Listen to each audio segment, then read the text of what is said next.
Elon Musk, one of the wealthiest men in the world. And on papers, he is the wealthiest at the time of recording this video. In one of his interviews, he said that most people wouldn't want to live his life. Yes, he has all what he wants, or he could have all what he wants. But he said that if we were to be in his shoes and live his life, we wouldn't want it. We wouldn't be able to handle it. But only knowing about his wealth, many people would say, I would swap anytime, any day.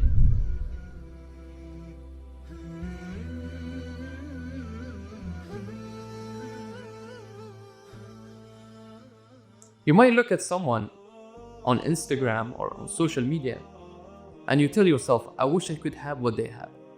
But do you know what goes on behind closed doors? Their struggles, their arguments, their compromises, and perhaps their sacrifices? Probably not. You don't think about that. And sometimes wishing to have what others have happens on a subconscious level. You might say, no, I'm not comparing. Not at all. I just feel something is missing in my relationship. And I don't doubt your feelings. They're valid. You do really feel those feelings. You feel that something is missing. But my question to you here is, what caused those feelings? From where they're coming? You're unhappy with your situation. Why? You say, nothing major, I just don't feel the same. Well, yes, emotions can change. And relationships go through phases. So it's normal to not feel the same.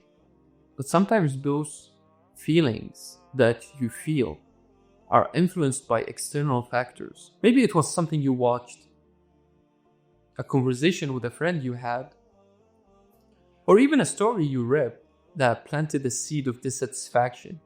And when I say a story you came across, I don't mean negative stories.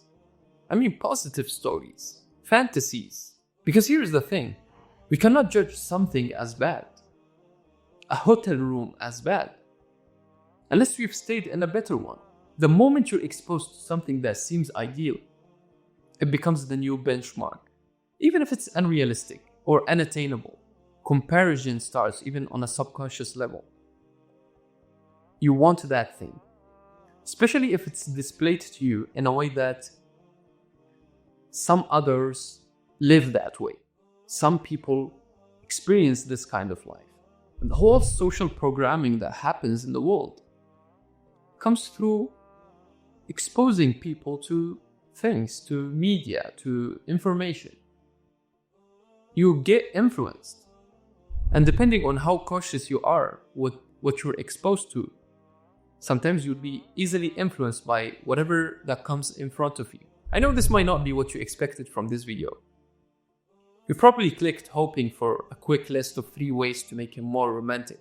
And there are probably few things that we can do and few ways that we can make the relationship more romantic.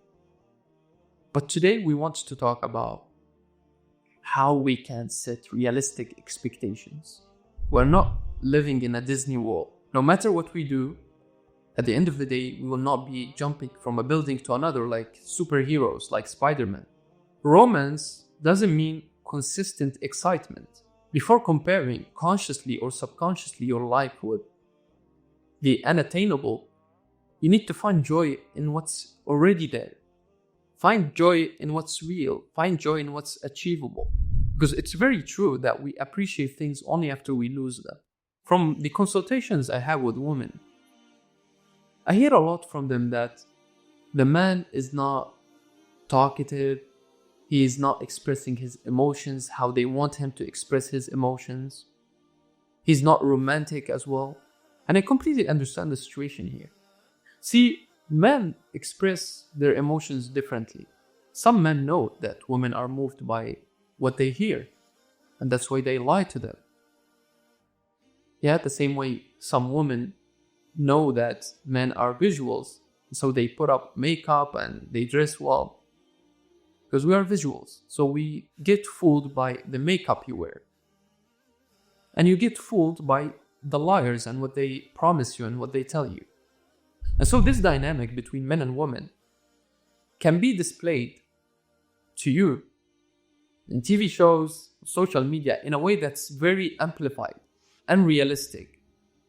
Some men choose to express their love through actions and not through words and compliments and poetry. If your man's way of expressing love doesn't match the movie romance you have in your mind, you might be missing the deep affection that he's already showing you. And if this is the case, then here's where we need to stop. Because if you don't learn to see what's already there, even if the man starts to express his love with flowers and handwritten letters and he started to be very, very romantic, you will eventually, after some time, when exposed to newer things, start neglecting those gestures of love. Those gestures over time will feel dull to you. You have to learn to appreciate what's already there. There are some women who live in mansions and they are very depressed. And they are depressed not because they lack something. They are depressed because they are very spoiled. They have a lot of free time. Because if they didn't have a lot of free time, they would be doing something. They would be struggling with something. But here she has maids, she has people who take care of the kids, she has a cook, she has all the things that any woman would wish to have. But still, because of the time she has, the free time she has, she starts to think. And that's just an outcome of having a lot of time for yourself and to yourself. So we need to be grateful about the things we have. There are some women in this world who wish to settle down, who wish to get married, who wish to have babies. And there are also some women who complain about all those things. So it's about perspective. I had a recent case, a woman who is somewhat dissatisfied but cannot articulate what's making her dissatisfied. Does he respect you? Yes. Does he provide for you? Yes. Does he pay for all your bills? Yes. Anything missing at home? No. So what's the problem? And then she would start telling you, I don't know, I feel that we don't click 100%. When I'm with him, I don't feel the same way like when I'm with my best friend. Well, that's normal. He's not your best friend, he's your husband. And that's why you need also best friends. You need brothers, you need sisters. You need a mother, you need a father. You need to sustain those relationships because your relationship with your husband will not replace all those relationships in your life. And so the relationship you have with your best friend should not be the same as the relationship you have with your husband. So what I want to say from all this is that we need to be grateful about the things we have. We need to shift our perspective to looking at people who are lower than us, not people who are higher than us. Because a lot of people in this world would do anything to swap their lives with yours. Just the fact that you are here watching this means that you are privileged. If you have internet, it means you are privileged. A lot of people don't have internet. While you are here watching, they're striving for food. They may be in farms, in large farms, working, grinding for just to eat at the end of the day. But thanks God, you have your husband, you have your arms, your health, you work, you have a roof that's covering you. There's no major problems in your relationship, as you say. No major things that just don't feel the same. So just be grateful. You cannot be taking medicines for an illness that you don't have. So please understand, there are men out there who have a notion of love for you, but they don't have the words to express it. Instead, they show it through actions,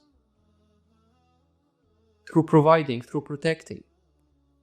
And being present in itself shows that they love you. So the question isn't always, how can I make him more romantic? Sometimes the real question is, how can I recognize the romance he's already showing? And so before you jump into conclusions, and before you take any antidepressants, ask yourself, is there a real issue in my relationship? Am I being influenced by unrealistic standards? Can this be the case? Is this the real issue? Once you identify the source of your feelings, you will start seeing your relationship in a better light. And then yes, we can talk about ways how you can reignite the spark in your relationship. And always remember that many times at the surface level, you would wish to have the life of others. But in many cases, if you had the full picture, you would change your mind.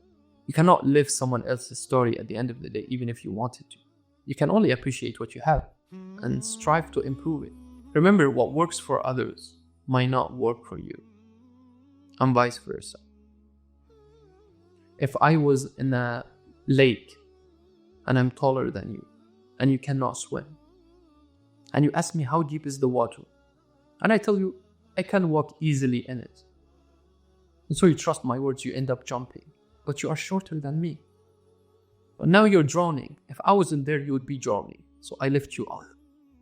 See, I told you from my perspective. Because I'm taller than you, I told you I can easily walk in the water. So sometimes what you see and what you hear from others might not fit you. Live your own story to the fullest. Don't try to live someone else's. And understand that a lot of the things that you're exposed to in this day and age is pure fantasy. I hope this helped, and I will see you, inshallah, in the next video.